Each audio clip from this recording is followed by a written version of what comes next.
So the first,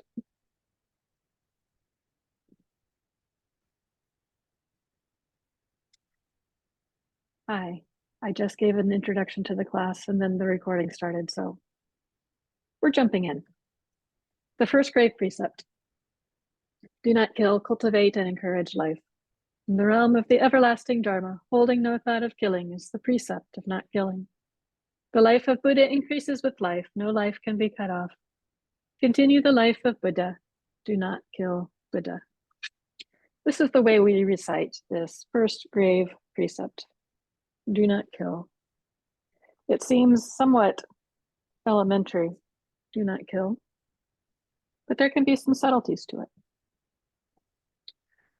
And do not kill is the translation that we use. It's the one that I'm familiar with. It's the one that comes out of my mouth when someone references the first grave precept. But there are other ways to translate the name of this precept, at least. And I'll just read a few of them. These are from a variety of Buddhist teachers. First grave precept on killing: not to kill. Recognizing I'm not separate from all that is, I vow to take up the way of not killing. There is no killing. The firm life: do not kill.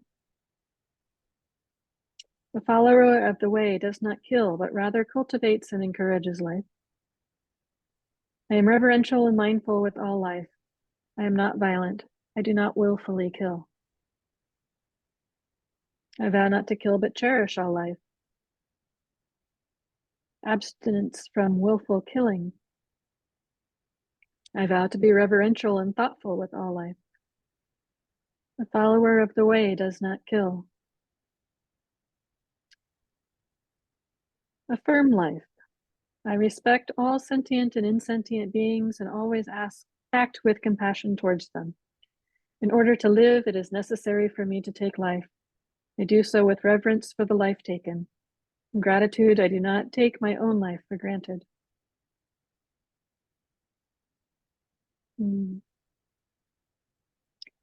a similar vein, I take up the way of supporting life.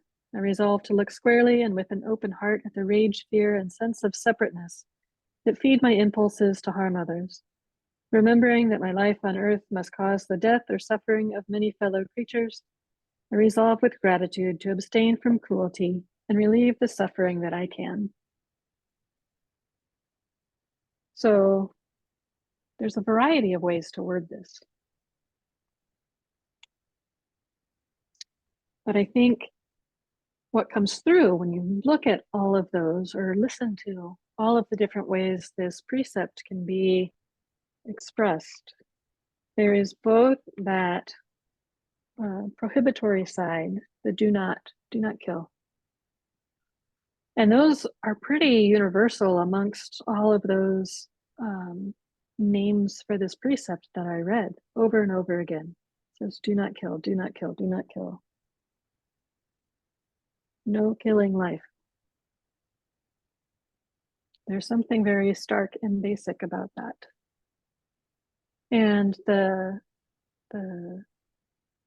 nurturing side, cultivate and encourage life, has a little more variation. There's a little more poetic license with ways to encourage taking up this aspect of cultivating and caring for life. There are references to reverence, to not taking things for granted, or treating life with respect.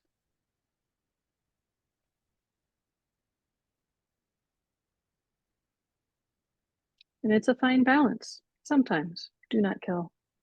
The way my teacher used to talk about this, he would say, we start with the easy stuff, right?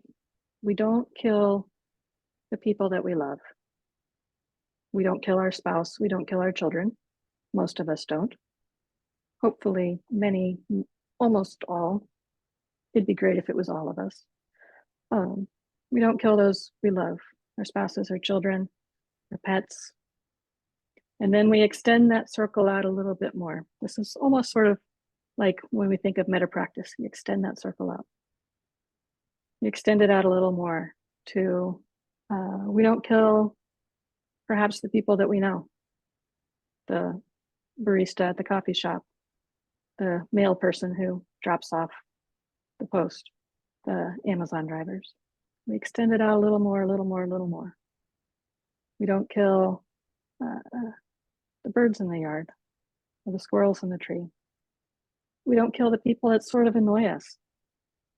You know, the ones that have the funny laugh, or the ones that have the squeaky shoes, or the ones that walk really, really slow down the middle aisle, in the middle of the aisle in the grocery store. We don't kill them. We don't, most of the time, kill people that we don't even really truly not like. The ones that get under our skin, the ones that make us, "Argh!" We don't kill them either. And we can extend that out. We can extend that out to animals, to plants, to how big can we make it? How big can we extend our not killing? How big can we extend our reverence for life?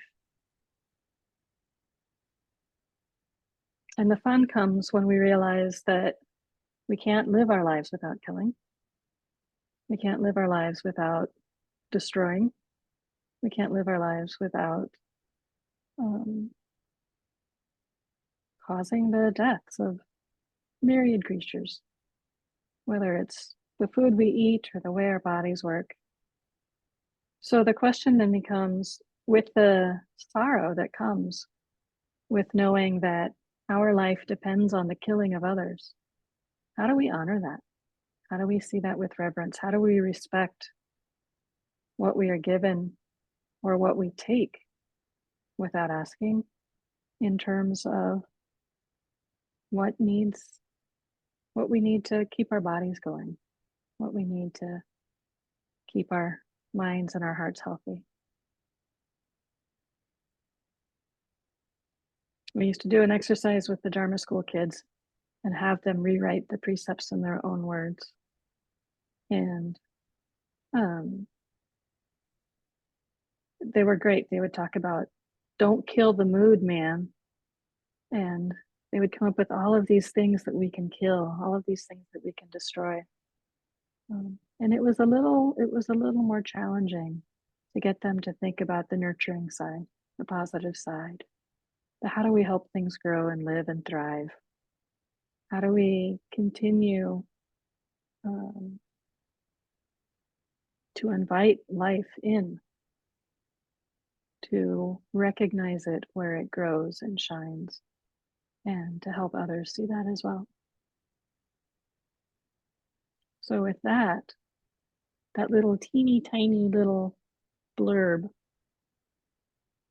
of introducing this precept of not killing, my question for you is, where do you trip on killing or destroying? And what do you love to see thrive? How do you invite that life in and let it shine? What say you?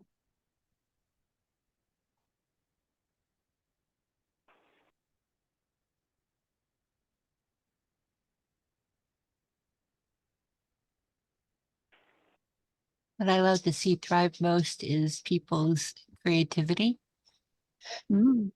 their willingness to propose ideas and create new things from it. And one way to do that is very simple, but to comment on what they do, to provide them feedback, to provide praise. I Mm. know some people see that as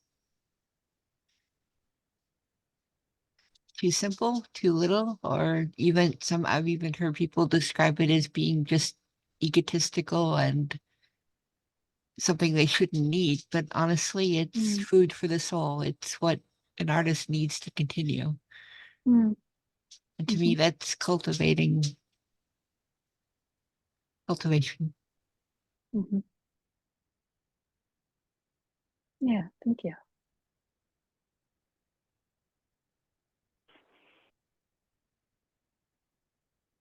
Oftentimes in hospital rooms, as death is approaching, what I see is the cultivation of that which continues, whether it's the love that is shared or stories about the past that are coming alive again in memory, in connecting with each other.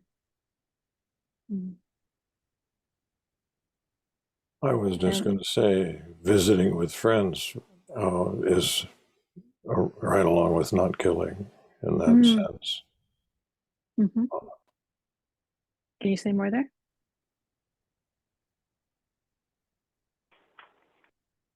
It happens too often, too rarely. And sure, I've been in a hospital room recently visiting with a friend who was a neighbor, although to my credit, I've also visited with him when he was at home, but I became more aware of the whole thing as the need grew. Yeah, awareness. Beautiful. Nancy? Well, I'm not sure if you mentioned it, whether I heard you right, but I know there was a woman named Mary that used to be in Sangha back when we were still at the hospice. And she was the first one that I heard say something like, don't kill the spirit. I don't know if you said the mood, but I had never thought of it like that before. That we can just really kill somebody's enthusiasm. It kind of goes along with what Dixie was saying, that we can certainly spoil the mood, kill the mood, or we can encourage it, we can cultivate it. And I think, so I don't kill a spider, but do I kill somebody's good feelings? It's more important that I cultivate that. So. Thank you, Nancy. Yeah.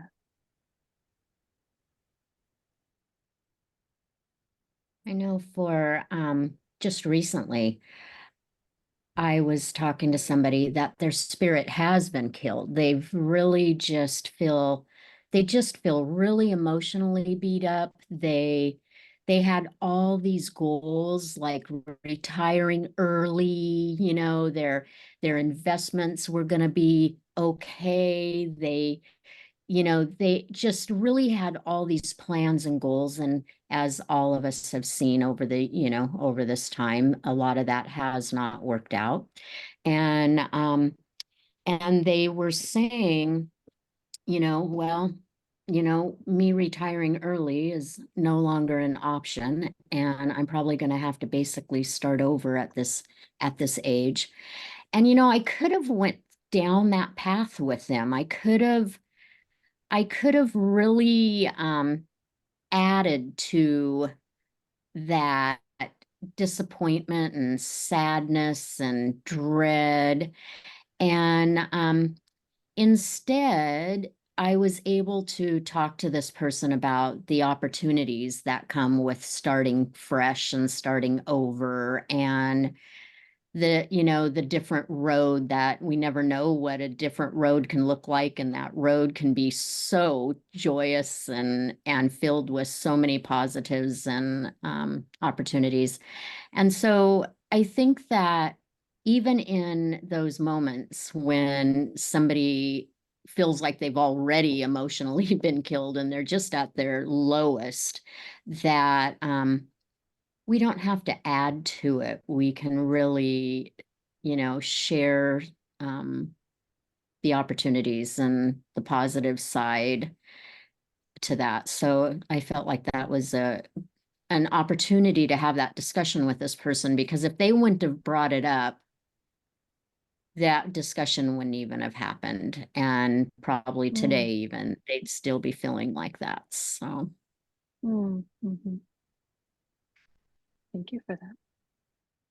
I think in the last, we've got 2 minutes here before I turn this over to Choan for her precept. This seems like a very teeny tiny amount of time to do this. I'm just going to ask if you would settle in, and if you're willing, Just close your eyes for a moment and bring to mind what it feels like to kill, what it feels like to destroy. Perhaps bring up a memory.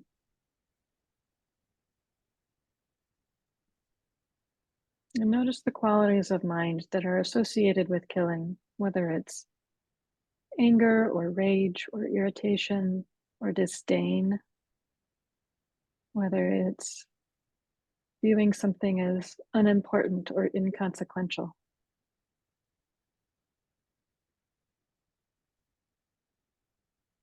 Notice the I, the self that kills, that thinks it is important enough to survive while something else perishes.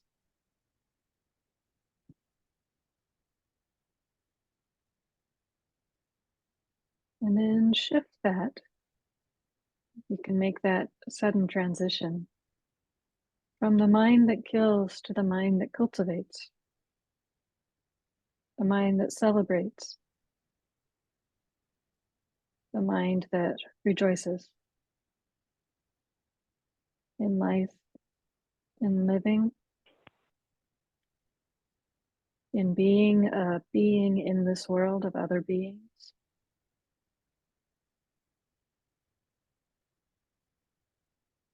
This mind that sees and hears and touches and connects and feels and thinks.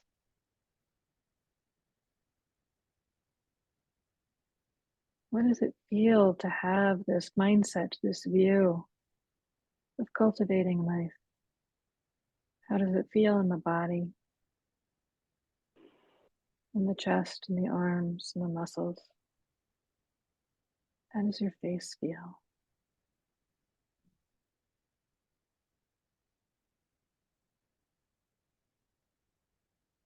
We have capacity for both the destruction and the cultivation. And with that, may we choose wisely. So, Choan, it's all yours.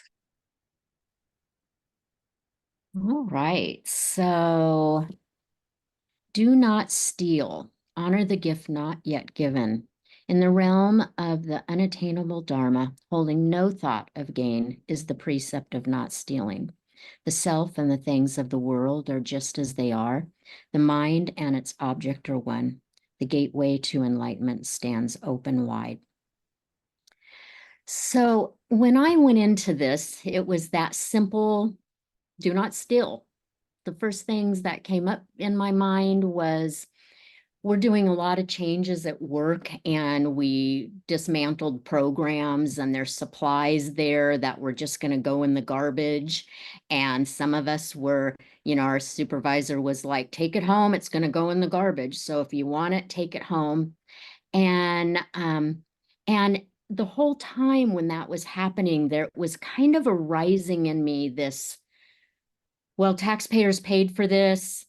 Is this stealing? Is this really mine to take? It was just that real kind of concrete, taking something that really wasn't openly given to me, like every individual piece.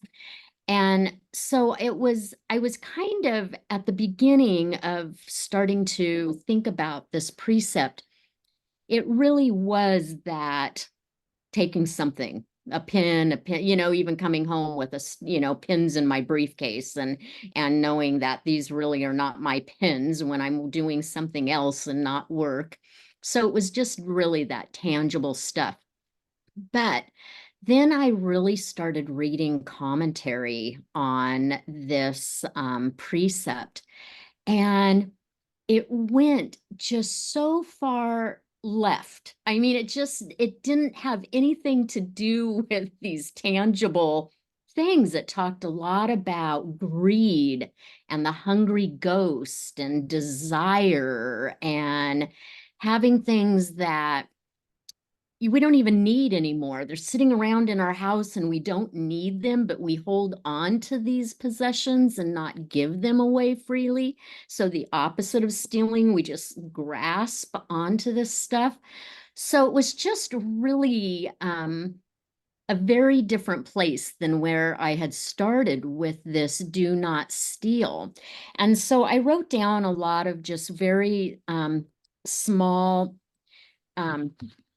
pieces of commentary. And so if you'll just kind of think about what a lot of these are saying, I think it takes us to a very different place. So Atkin Roshi considers carelessness with precious things as stealing, as well as using time foolishly instead of wasting time in zazen. So it was like, how many times do we do that? We start surfing on the internet, or just waste time instead of just sitting in zazen. Hungry ghost refers to the human condition which is never satisfied with who we are or what we have. Again, I can think of so many times that I'm not satisfied with just the moment, with the things that I have. I see something on sale and it's a better one that I have, and mine's going to wear out. I better get it now because it's never going to be this price anymore. Just that dissatisfaction. Suzuki Roshi says, there's a piece in this that I really don't understand. So Jyoshin, you may have to pipe in, but Suzuki Roshi says, when we think we do not possess something, then we want to steal. But actually, everything in the world belongs to us, so there is no reason to steal. Oh, it's on the next page, I think. He gives an example. He used his glasses as an example. They don't belong to me or us. But due to his tired eyes, you let him use them. The idea of using things instead of owning them is helpful when we're thinking about our possessions. In loosening up the solidify or fixedness of what we think of self, when we think of possessions or even our body, our life, as something we have temporarily to take care of and use, then we won't have such a strong tendency to define who we are by what we have. Jack Cornfield, a meditation teacher, he thinks that the precept of not stealing is to the practice of generosity. It is the antidote to stealing and grasping. Generosity, dana, one of the fundamental practices in Buddhism, the basis for the Bodhisattva's practice, is the 6 paramitas, or perfections. They begin with dana paramita, the perfection of giving. Even compassion is practiced and developed by giving. The Diamond Sutra teaches that the highest form of giving is done without depending on any motive or object. A bodhisattva who gives, he should, this is what that I'm not really sure. A bodhisattva who gives, he should not be supported, rested on sights, objects, nor smell, taste, touchables, or mind objects. In other words, motivated by motive of giving, supporting sense of self. So I wasn't really sure about the supporting, when he used that language. I think the supporting threw me off there. So maybe when we're done and we go into the discussion, Jyoshin, maybe if you could clarify a little bit just that piece there. I wasn't really sure what that meant, but since it brought in the smell, taste, touchables, mind objects, I knew it was something that we practice with. Dogen wrote a commentary on these, which is translated in The Moon in a Dewdrop. Suzuki Roshi and Katagiri Roshi also expresses the teaching to give is non-attachment. Just not to attach to anything is to give. Not to be attached to something is to be aware of its absolute value.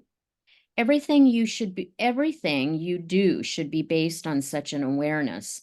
Then whatever you do is actually true giving. When we don't give, we hold back, we impoverish.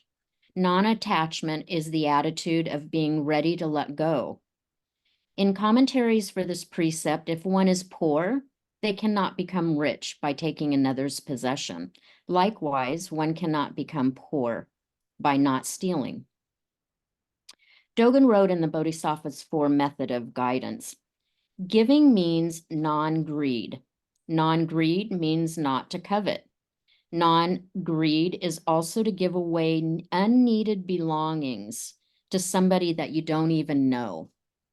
And that kind of rises for me because sometimes if I have something, maybe I spent a lot of money on, or it's something really precious that somebody gave me, but I don't need it anymore, and I actually don't want it anymore. It's something that I look at, it's not my taste, I don't use it.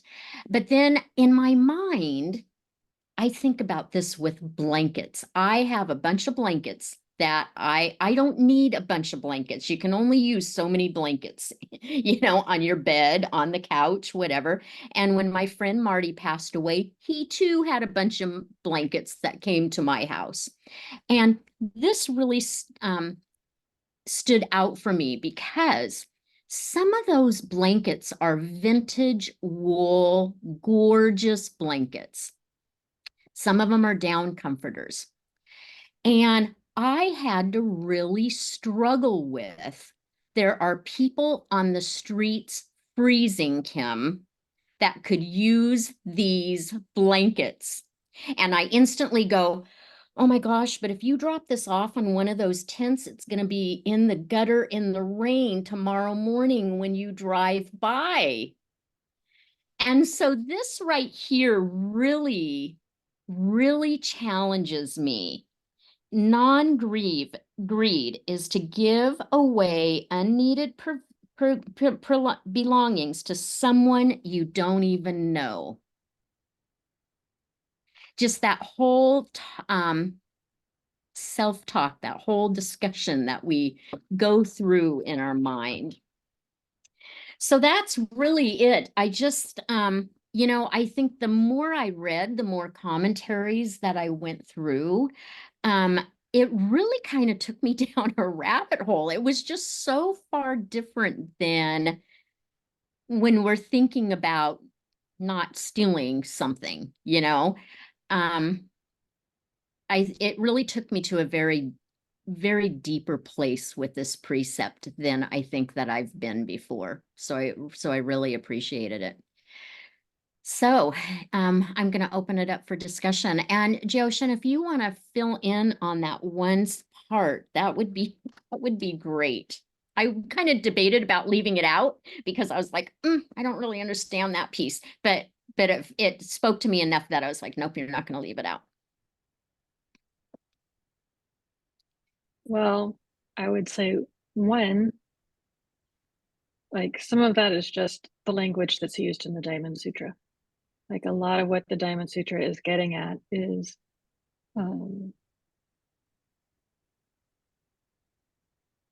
sort of identity and how the mind works and how Buddhahood arises. And that aspect of being, can you read the quote again? Yeah. So a bodhisattva who gives, he should not be supported, rested on sight objects, nor by smells, taste, touchables, or mind objects. In other words, motivated by motive of giving, supporting sense of self. So often with giving, there comes with it the understanding that this is beneficial action. And from that beneficial action, merit arises. And I think Like, granted, I'm hearing this quote out of context from where it is, but my sense is that like a bodhisattva who gives shouldn't be caught by the idea of giving. Like, it should just be action. It should just be giving. So don't even attach to a thought of I am giving. Don't even attach to a thought of they could use this blanket. Don't even attach to a thought of anything that's tied to those sense objects. It's just the action. Just give. Does As you're that help at talking, all? I can feel the first thing that pops up in my mind is ego. If all of Mhm. a sudden you're thinking I'm giving, then you're going down that road of ego. Look at me. Look how good I am. Mm-hmm. Mhm. What is it to just hand over something that's needed without attachment? Recognizing that like these things are transient. Ideas are transient. Fixed or views of the self are transient. Mm-hmm. Don't attach.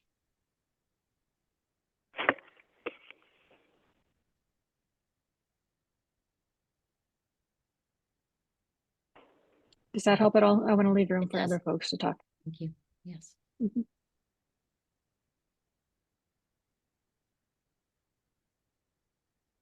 Trish? I really like what you were saying, John, about, you have a bunch of blankets, you don't need a bunch of blankets, somebody else probably needs a blanket, and I really like that because I know when I really relate, I have like 4 different sets of tablespoons and, like measuring spoons. I don't need 4 sets. I have lots of blankets. I'm like, somebody else probably needs them and I don't. And so it's like, this sounds really weird, but sometimes it's hard to know how to give it away. You take it to Goodwill and somebody pays for it. You take it to the, whatever. But yeah, I mean, but you're right. Like, I like what you said because we have most of us have so much in this country and there's so many people that don't. So giving it away without attachment to somebody who needs it, I think it's really a good thing to do. But it is hard to sometimes know how to do that. But I like that because it's true. I did look up I did the almighty Google, and I did look up places to donate. And there actually is a very long list of places to donate things. And I did print that list out. So I think there's plenty of opportunities to donate. I think we just have to get past that attachment. Just get rid of it. Give it Just away. get rid of it. Yeah, Somebody will find it and give it a good home. that's right.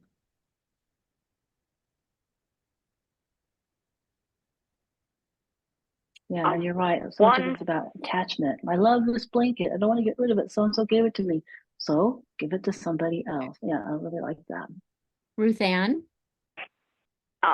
One phrase that jumped out at me at the beginning of reading the precepts was honor the gift not yet given. And when we have changes in life, transitions, like when I had to move into a facility, was kind of at the same time that a friend was realizing that her husband was going to be forever in a wheelchair. Luckily, he was still cognitive, and she could, of course, get more help into the house as she needed it. So I emailed that phrase to her and I said, wow, this is such a good phrase. And so I found that sometime when I'm the recipient of gifts I hadn't even asked for but needed, other people saw I needed it, and it came together beautifully for my benefit, then I thought, wow, what can I give? Like maybe not being so short-sighted when one of my new neighbors here, one of the residents here, says something that just I find totally racist and obnoxious, and I think just step back and kind of cherish their right to say that in that space and time, and just, you know, my kind of way to let that happen, but yet respect them as an individual and to see me as, okay, that's where you're at. Briefly, this is where I'm at, and we don't need to go there. I mean, in a way, tone that I can not steal back from somebody because I don't like how they're presenting themselves in a social arena. So, you know, not stealing their chance to speak. Mm-hmm. That's not right. I love what you said about getting, you know, the gift that you haven't received yet. You know, what popped up for me was kind of like with Takeo right now. When you know, my first thought, because of my career path, being a nurse, you know, my first thought is to jump in there. Like, okay, what do I need to do? Do I need to go and scoop the horse stalls? Do I need to go and take meals? What do I need to do? I need to do it, and I need to do it now. And, you know, these, like, giving these gifts that she hasn't asked for, you know, I don't have any idea if there's 15 people at her home, if she's already having all these things, you know, the help. And so sometimes I think that gift, that for somebody else, the gift that has not been given yet, but then for us to give the gift, I think it's a real dance sometimes. It's really negotiating and trying to figure out boundaries. And do I ask? Do I just do it because I know they're not going to want to ask? Do I just take them meals when maybe they already have meals? So sometimes it can really, I think it can really be a dance. Let me ask you this, Choan. Without focusing on the object, what is the mind of abundance?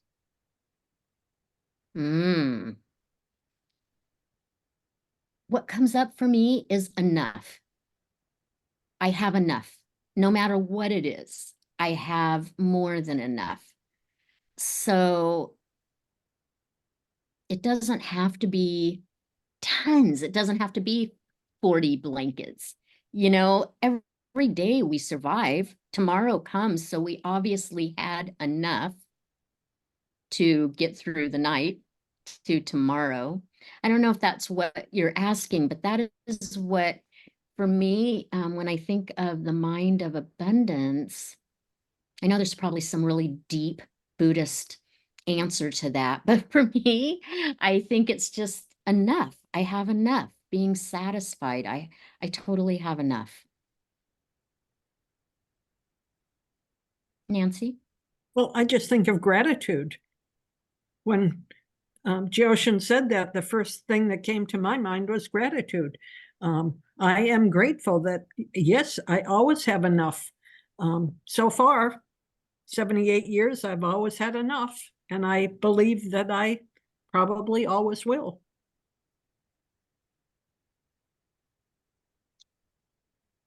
We have 2 minutes. Any last thoughts? I was just thinking about, we were talking about the difference between wealth and prosperity. And, you know, do we have wealth or, you know, I feel like I have a lot of prosperity, even though, you know, like Nancy was saying, you know, I have enough. I have plenty. I have more than enough.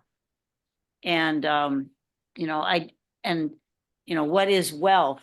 You know, and wealth can be taken monetarily, but it can also be, you know, I have wealth in love and friendship and, you know, and I don't really feel like I need more.